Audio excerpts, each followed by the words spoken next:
Welcome back everyone to another Element Fission video. Today we have a massive balance patch or patch note on the horizon. I do believe it is anticipated to drop on the 5th of this month, so definitely something to look forward to. Like I said, it's massive, so I'm going to be super curious on your guys' feedback, how you feel about this overall patch note. Were the devs cooking? Did they drop the ball? Please let me know down below in the comments, and if you do enjoy today's video, hit that thumbs up button and let's get into this. We are just gonna jump right into the balance patch part of the patch notes, because who doesn't want to wait? I know this is the one thing that I'm most looking forward to in every single update for pretty much every single gacha game out there. So the first family that is going to be affected is going to be the fire or the specialist. But first we're going to talk about the fire specialist. So for this skill 2 that is shared with the water and the light specialist, this effect rate on the skill 2 is going to be decreased by 10%. So a slight nerf to the second ability. I still feel like it's still going to be amazing, the 50% chance to stun and apply the dot, and it hits twice, so the chance of getting those dots or debuffs to land is still super high. I'm not really worried about this decrease in the effect rate. It's only 10%, so it shouldn't really affect them too much. We also have the adjustment to the skill 3 of the fire specialist, which is also going to get a decreased effect rate by 10%, going down to that 50% effect chance of stripping the buffs and then changing them into the dots. Still gonna be super OP. I know right now we're seeing fire specialist everywhere. Every single, or not every single, but like 80% of the high ranked arena players have the fire specialist on their defense. They're using them for offense, they're using them in guild wars. You'll probably end up using them in RTA because the kit is just stacked. So have no fear, this fire specialist just from these nerfs is going nowhere. It's still going to be super prominent. Up next we do have a slight adjustment to the degradation skill, the skill 3 of the water specialist. So this is no longer going to apply the block debuff. Now this is kind of a bigger nerf than the effect rate decreases on the fire one. Honestly, I don't have the water specialist to really give a personal feedback here, so I'm gonna be leaving it down below to you guys. Let me know how you feel about this block debuff getting removed. It shouldn't really affect things too much. Yeah, I mean, the hex is still an OP debuff. Transforming something into a wisp is crazy for tunnel, for PvP. You'll still probably end up using the water specialist if you have them. And then we have the tree specialist. There's going to be a buff on the skill 3. So for allies under incurable debuff, which is basically the anti-heal in this game, this effect will be removed, cleansed. You will not be able to prevent the healing here, and an additional 30% healing amount will be granted. So a nice buff to the skill 3 here. That also means if you are max HP while having the incurable debuff, you'll get an even bigger shield. So that's something to look forward to. Once again, I don't have this hero. I do see tree specialist used often on defense just because the leader ability allows you to stack an insane amount of resistance. So I'm sure a lot of you guys are looking forward to this change. And then last but not least, for this family, we do have the dark specialist. Holy cow, guys, this is I think this might be the winner of the balance patch, and I haven't even looked at the rest of them. I could just tell already. So for this passive ability, mechanical rampage, basically everything is staying the same except right here where it says it will absorb all of the target's action bar. Drone cannot crit or glance and cannot be countered. Now this is also going to apply to the specialists themselves, so you will also not be able to crit, glance, or be countered, which I feel like is just a massive buff, because you can go right ahead into light bear, any bear, really anything that counters and is super annoying and not have to worry about that mechanic whatsoever. So this, in my opinion, is a huge buff, as well as there is an added effect. Each time the drone hits an enemy under paralysis, it will also increase your attack power by 100%, stacking up to 3 times. Oh my goodness, this is massive. And just to balance that, they are going to be reducing the attack multiplier from 700% to 400%. So initially right now you're able to hit relatively hard, but after the balance patch, it's just going to take 3 turns to stack that attack and just do massive damage. So give yourself a little pat on the back if you do have a dark specialist. It does look like they're going to be adjusting all of the basic abilities for the Twin Blade family. So to start off, we do have the Water Twin Blade, which is going to get a reduced multiplier down to 160% attack, plus a 0.9 speed multiplier, which synergizes even better with the passive ability here. And I feel like this hero is really going to start shining once Real-Time Arena is released. So that's absolutely something to look forward to. We also have the adjustment to the Fire Twin Blade. So the multiplier is going down to 100% attack, and it's going to get a max HP of 20%. Oh my gosh, hold on, that is crazy, because you already kind of want to build this hero tanky just to utilize this passive as much as possible.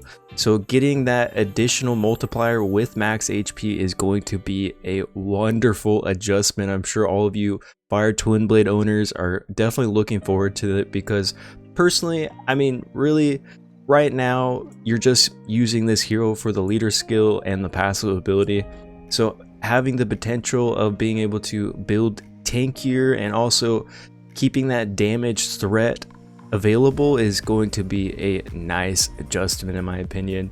We also have the Tree Twin Blade, the only one that I have myself, so I'm probably the one and only person, or probably one of the few people really looking forward to this. I just don't use the Twin Blade as much as I'd like to, because the Tree Sharpshooter, the Tree Gunslinger, they kind of outshine the Twin Blade right now, at least for me.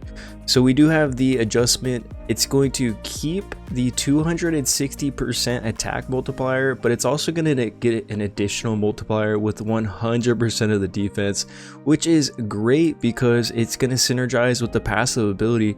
You're already stealing attack and you're stealing defense, so you're going to be hitting even harder, which is great in my opinion. And then we do have a slight adjustment. Actually, this is actually a really good adjustment to the Light Twin Blade skill 1. So reducing the attack down to 180, but also getting a defense multiplier of 180. And for all of you Light Twin Blade owners, you're probably already stacking as much defense as possible just to get the most defense spread on your passive. So another really solid change. And then we do have the Dark Twin Blade. This hero is in a really good place. So they're not changing him massively, they're just going to be increasing the attack multiplier by 20% up to 280. So with that said, I feel like he's going to get even better, but not by too much, because he's already in a super sweet place by being able to be utilized in PvE and PvP. They're also changing the Mercenary Mother family a little bit up. So to start off, we do have the Tree Merc Mommy.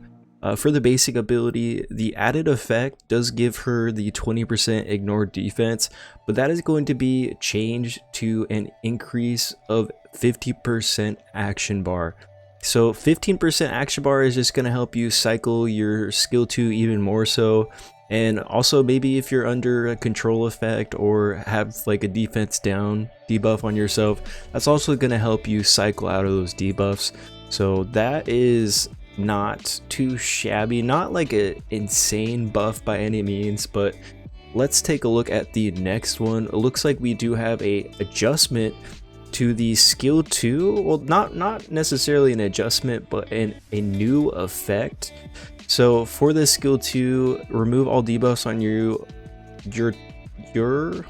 remove all debuffs on you and target ally. That needs to be corrected in the translation. Dev, if you are watching this, please make that change because that was hard to read.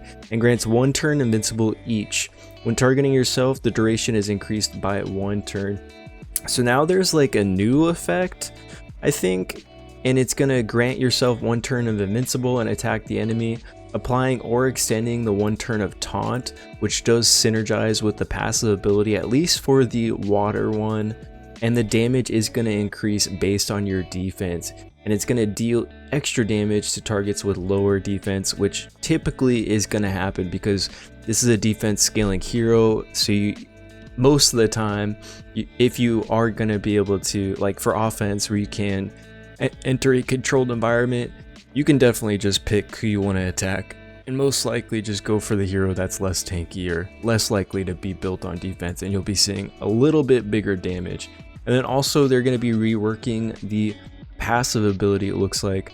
So at the start of the battle, increase your critical damage by an amount equal to your effect resistance. Hold on now, so they want this hero to be a damage dealer, it looks like. And then when any ally receives any inability effect, remove all your debuffs, grant yourself 2 turns of defense up, and grant other allies 1 turn of defense up, then immediately take a turn. This, hold on now, this is actually kind of crazy. So she's gonna be an insane, oh my gosh, because right now a lot of people were just throwing her on defense for the anti-control along with this resistance stack, but now she's actually going to be able to be a threat. So this is kind of scary. And not only that, but they're also adjusting her effect accuracy leader skill to effect resistance. So maybe they're taking the effect resistance out of her passive and then they're making up for that by giving her the leader skill, because if they're keeping this in the passive, then you are going to be able to stack an insane amount of resistance on your team. Hopefully they take this out of the passive, but who knows? This is definitely something to look forward to. Oh my goodness.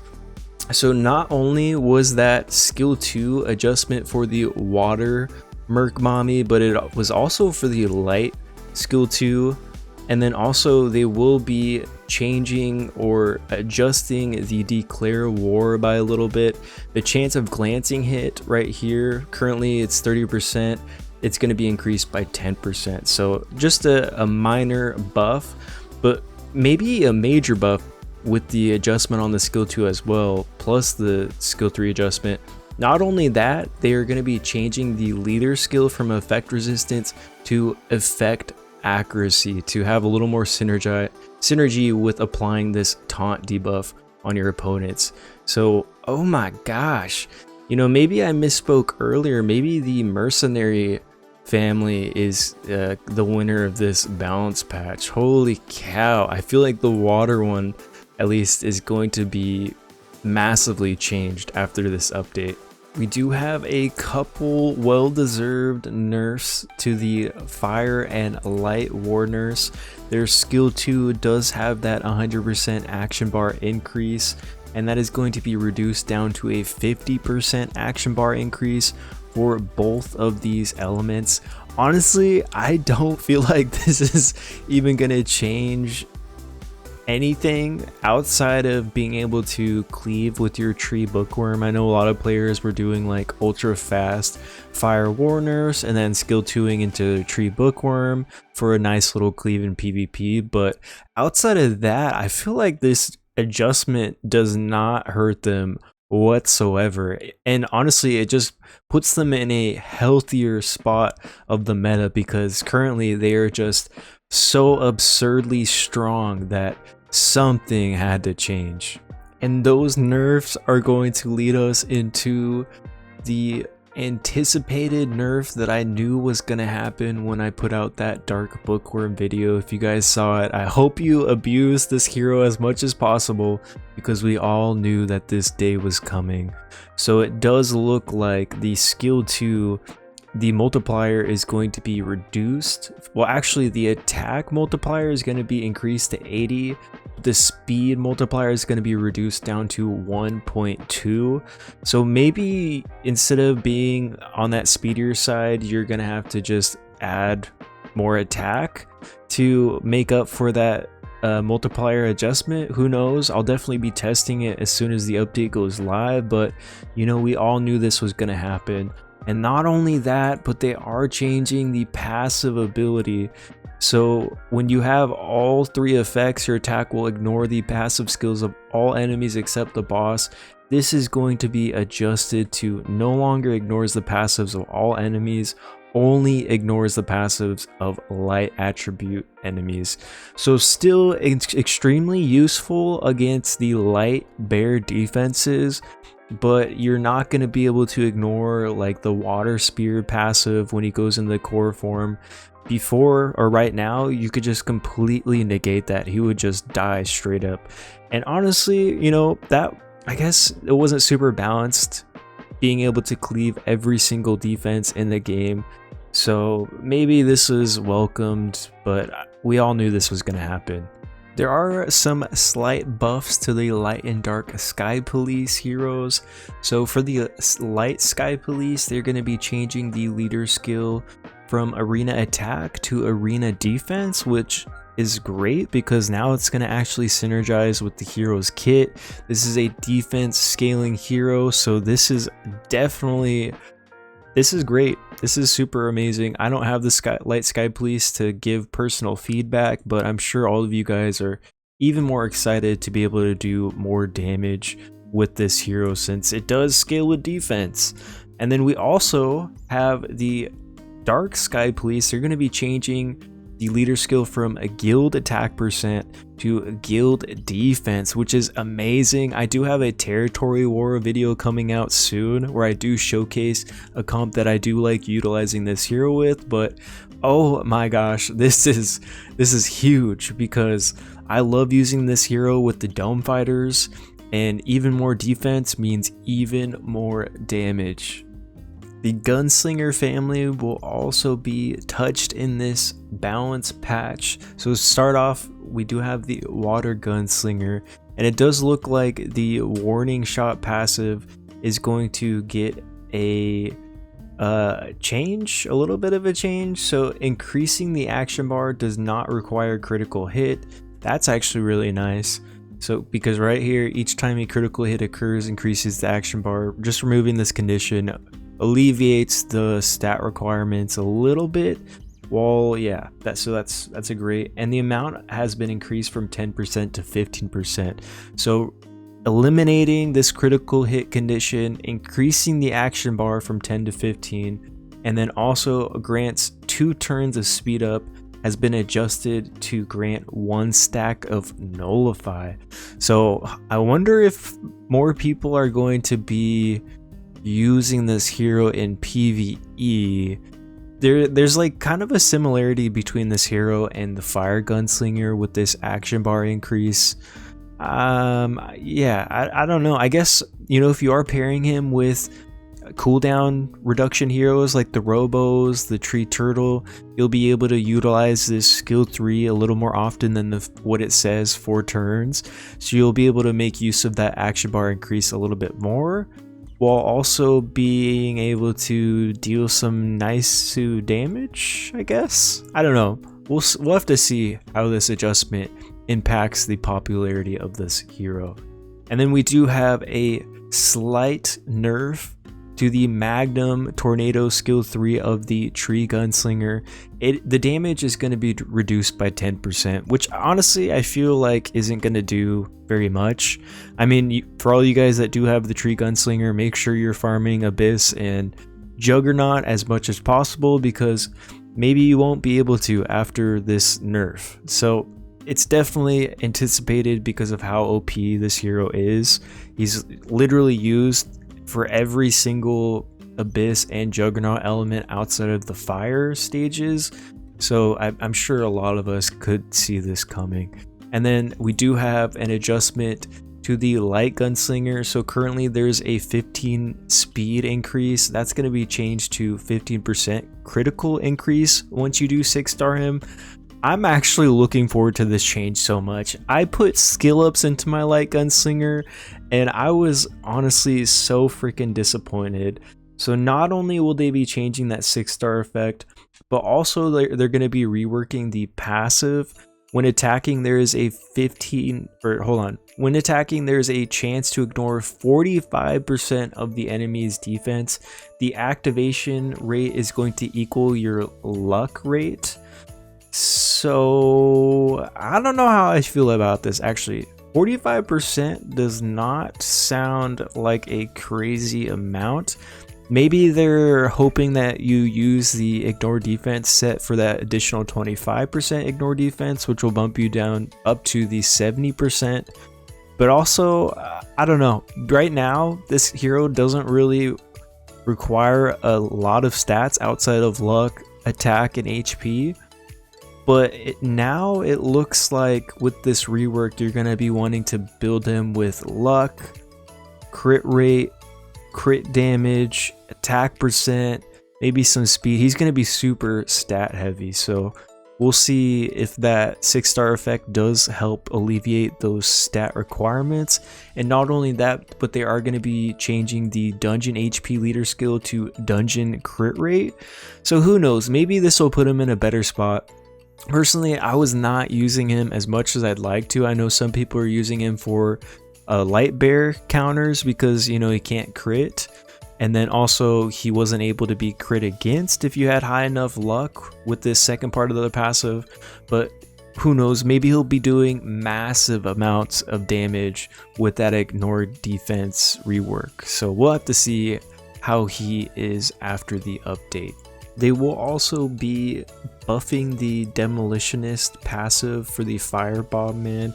The base probability of applying the bomb has been increased from 30% to 50%, and the damage of the applied bomb has been reduced by 18%.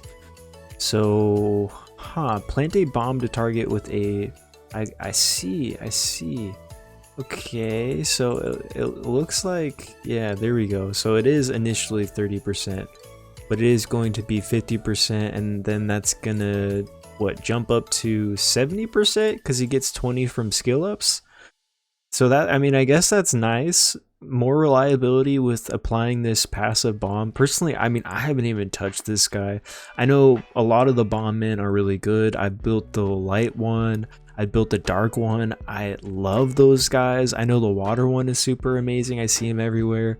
And also the tree one is quite nice. So we'll see if this is enough to make it worth developing or building up the fire bomb man.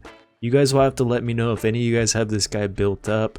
If you like this, I mean, you have to like this adjustment. More reliability with landing your bomb is always nice. Just a slight decrease of damage by 18%. So that's not really crazy by any means. And then we do have the dark. Oh my gosh, we were just talking about him.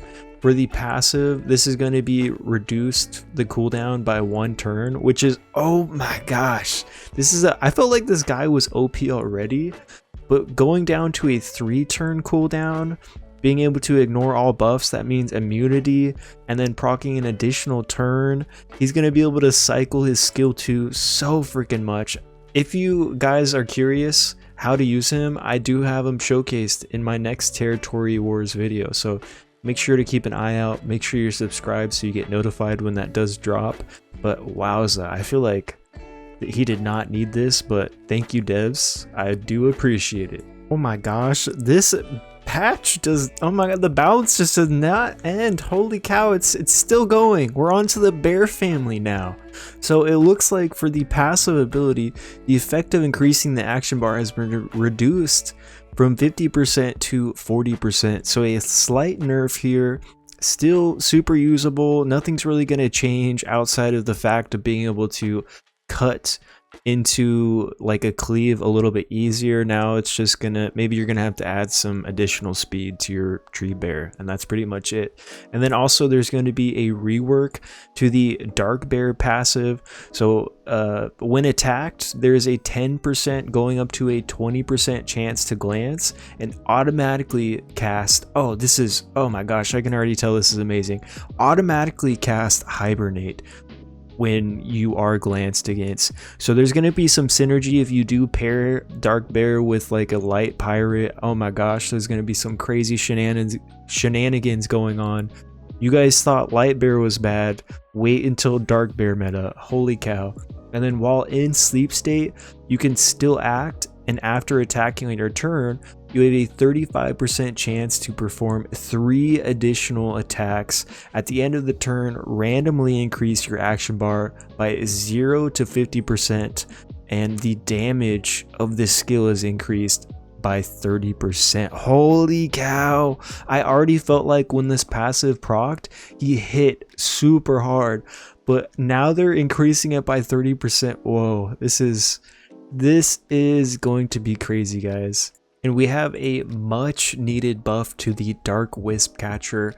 I built him, I've tried using him, and he just doesn't really have it. I don't know, I just couldn't make him work. I tried making him tanky as a dark bait and just making him like a tanky dark bait oblivion person, but still he just doesn't even feel right, or he just can't even tank like a light bear properly. So hopefully this adjustment does help him out a little bit, be usable in different roles or usable in different areas of the game outside of PvP. So it looks like the attack power increase by each stack has been raised from 50% to 100%. Okay, that definitely is going to help him out quite a bit. And then when stacked to 2 layers, the damage dealt based on the enemy's max HP has been reduced from 8% to 5%. Okay, so well, yeah, when you do have the 2 stacks of this passive, you're gonna get that HP scaling ability, slight decrease there, but a massive attack increase. Holy cow. So I'm definitely looking forward to this. Hopefully we'll be seeing him in some Abyss or Juggernaut raids, or maybe even some PvP too. They will also be increasing the base HP of the tree pumpkin freak, which is great because you can, oh my gosh, I've had a couple guildies build this guy already, and I've seen him hit for 40k just because of this skill 3 that scales with his max HP, and it is ridiculous. You do kind of have to anticipate this 30% penalty to crit rate, but still base HP increase is very nice. They're going to be slightly decreasing attack power and base defense, which is totally fine. Who even cares about this?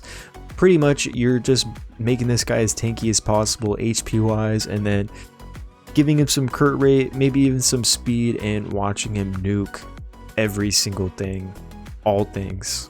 And then also he does have this stun effect where maybe you were having to build some effect accuracy for him before, but after the update the stun effect cannot be resisted, which is huge. We're definitely going to be seeing a lot of tree pumpkin freaks after the update. And finally, we have our last hero adjustment. It's going to be the water dome fighter, which if you guys haven't built this hero already, then you're probably under a rock. Like, this dome fighter is on most defenses now, and it's a freaking natural 3-star, beating out the nat 4 bears, beating out natural 5 stars. It's just ridiculous how much damage this hero can do, as well as how much damage this hero can tank. So it looks like they're going to be changing up the passive a little bit.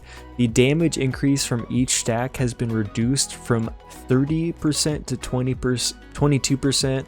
And remember, there are up to 9 stacks, so kind of a, you know, a hefty little damage reduction.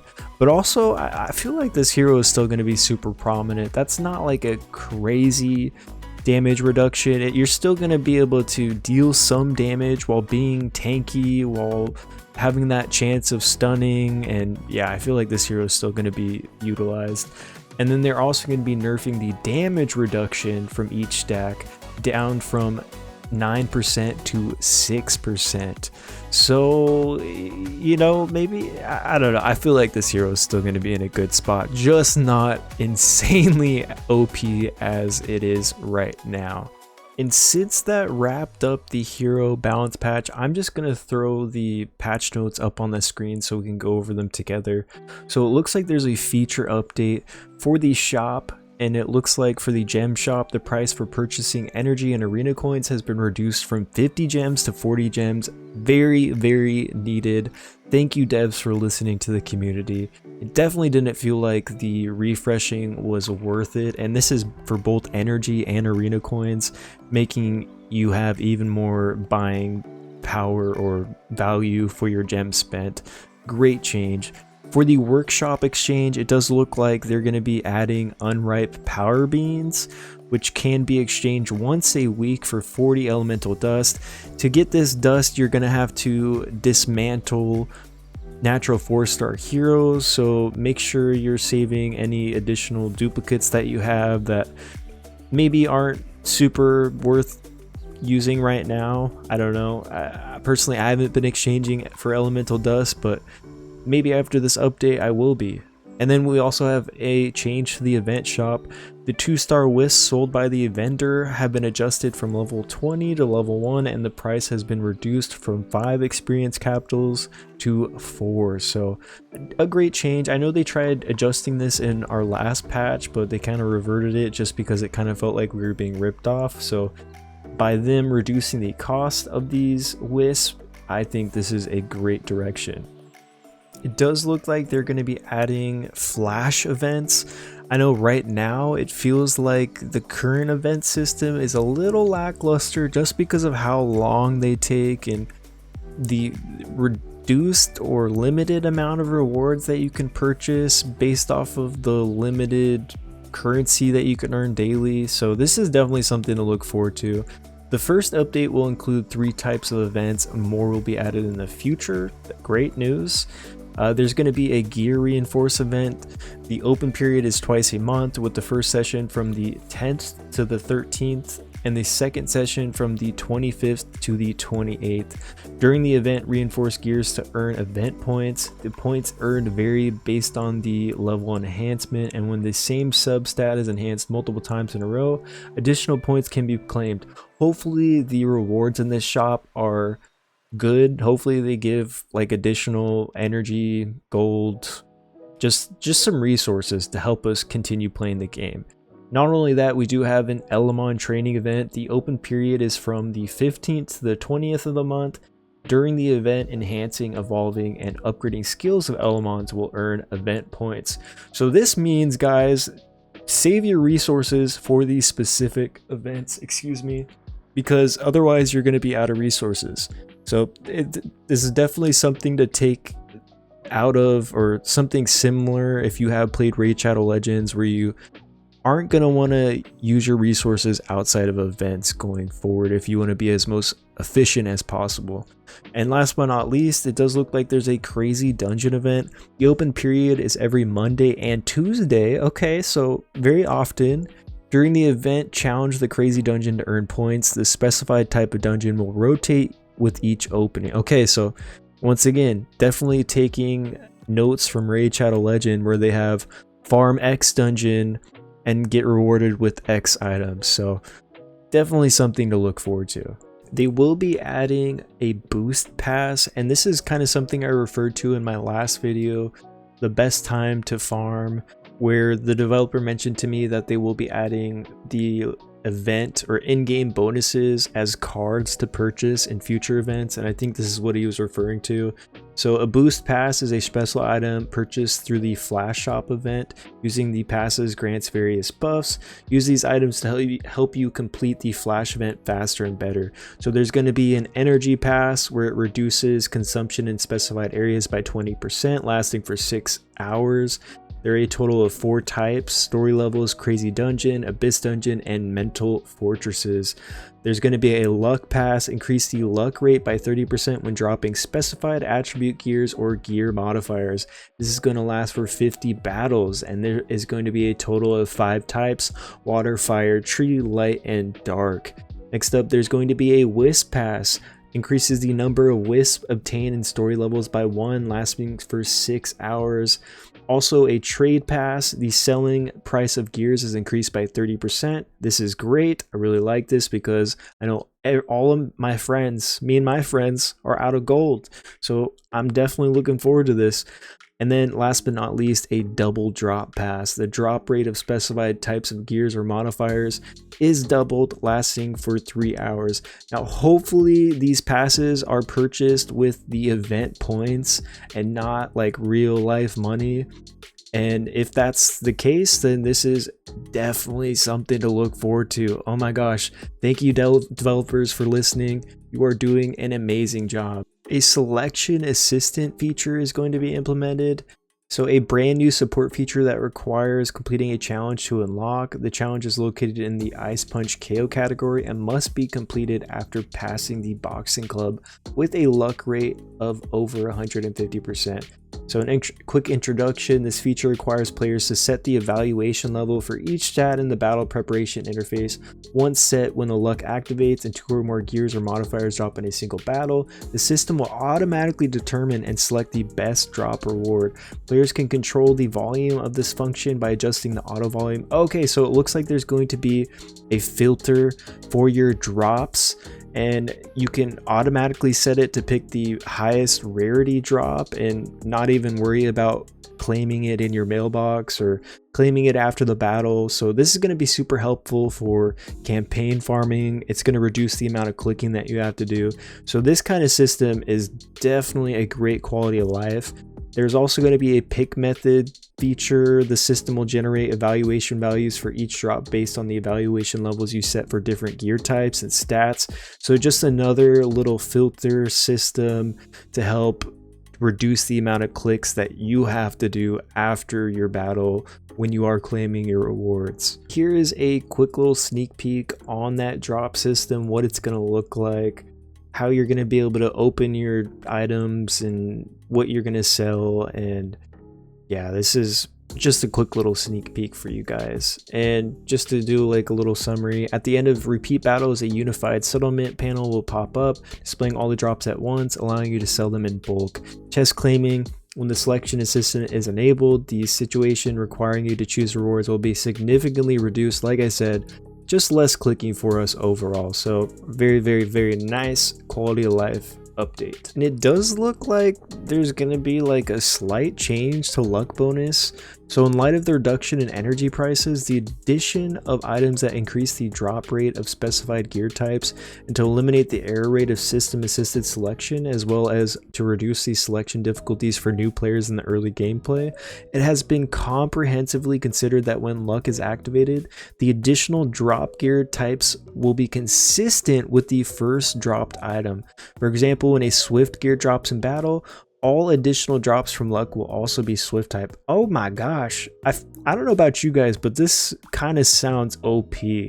So like if you have 400% luck on your team, that guarantees 5 drops. If the first drop is swift, then the following drops are also going to be swift. If this is what it's reading like, then this is definitely a massive update. Oh my gosh. And okay, so they're going to be updating battle a little bit, and this is kind of huge. So for counterattack, the counterattack set, the 2-piece revenge set, the counterattack buff and escort buff effects will only deal 70% of original damage when counterattacking rather than 100%. So all of you guys know Lightbearer. All of you guys hate Lightbearer.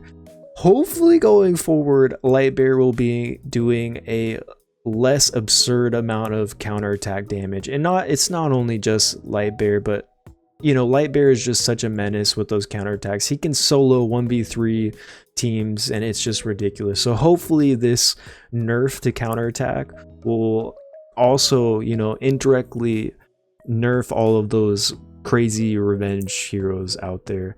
And then all passives that use ability 1 for counterattacks will, unless otherwise specified, also default to dealing damage at 70% when counterattacking. Okay, so, you know, unfortunately, Dark Merc Mommy, you know, she's got that passive where she counterattacks.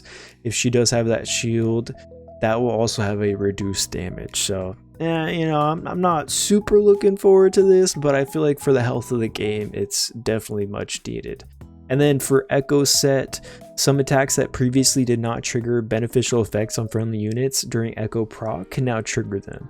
The abilities affected by this change include the action bar increase effect of Hog Chef's A1, the action bar increase effect of Water, Tree, and Dark attribute Sky Police's A2. Okay, so any attack that triggered action bar increasing effects is now going to be affected by Echo Set. So, maybe a new best in slot set for those heroes, maybe not, as well as the healing effect of the War Nurse's A1. Personally, I don't see War Nurses getting thrown on Echo Set anytime soon, but if you want to, now you can. And then also we have a Hex change.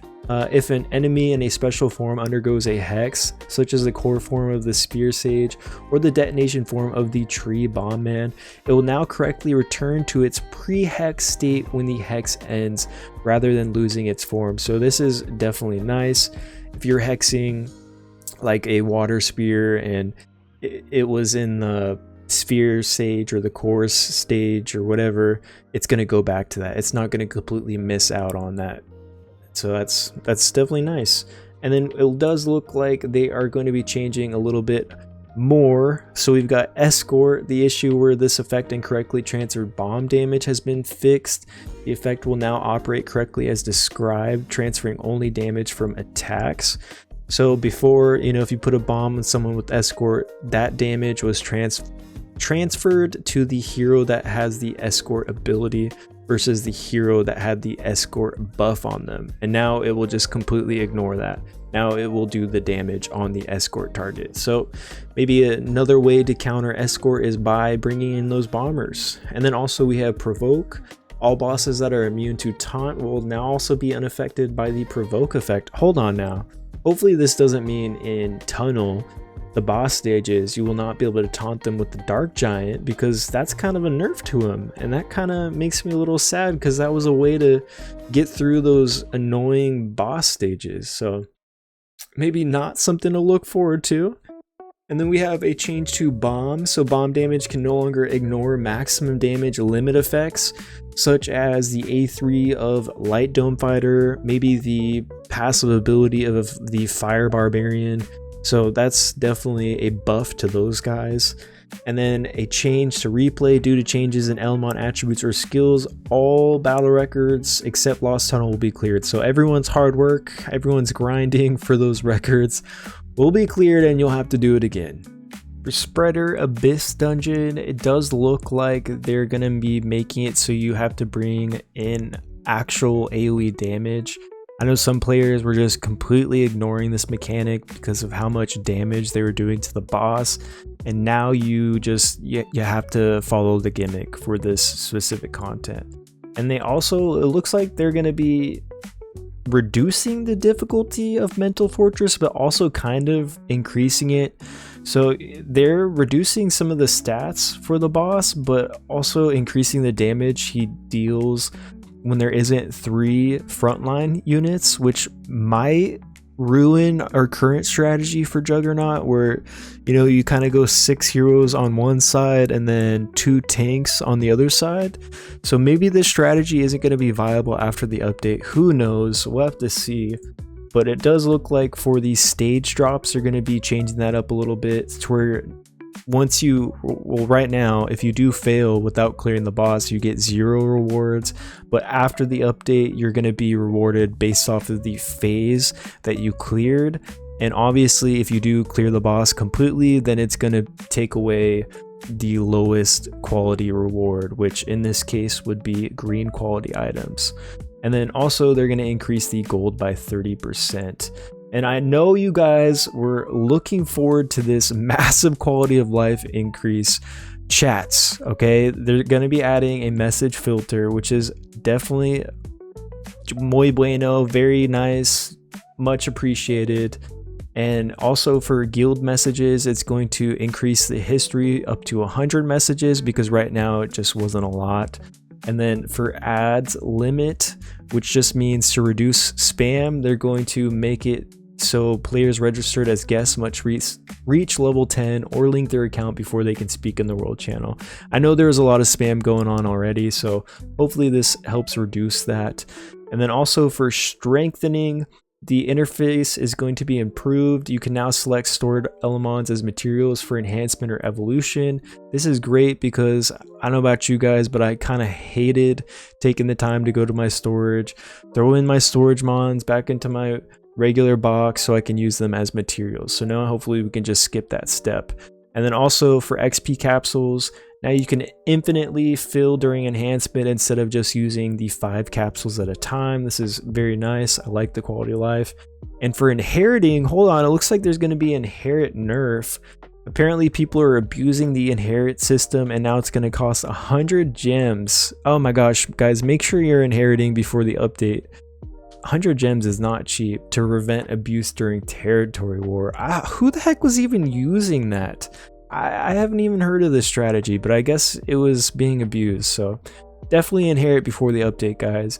For inventory, the gear page now includes options to control whether to display gears that equipped and to filter using marks, and they're going to increase the capacity from 1500 to 1800. Definitely nice. I was running out of space already. I know I've been lazy, but I always like more space.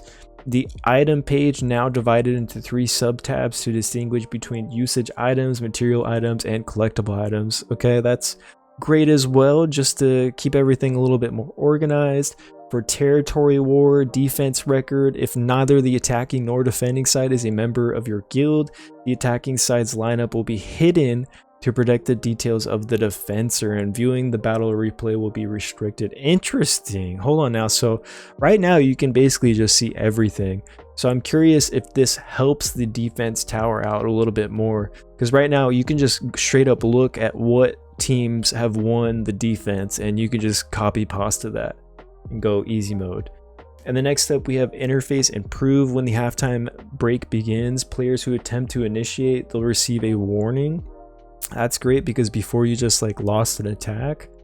And then join requirements, the minimum number of defense formations has been reduced from 40 to 30 to prevent the guild from being disqualified. Okay, that's also great. For fission, powerful Illyrium, powerful Illyriums no longer require attribute selection upon acquiring them, which is pretty cool because, you know, maybe you want to change your mind a little bit later. And you can also, after the update, not even pick an element and it'll just randomly fission from water, fire, or tree. So that's pretty cool too. And there is a new tag, so if you acquire a new hero, you'll be alerted if they are new. So maybe if you're doing a summon session for somebody, you'll be able to tell what's new or what's not. That's kind of cool.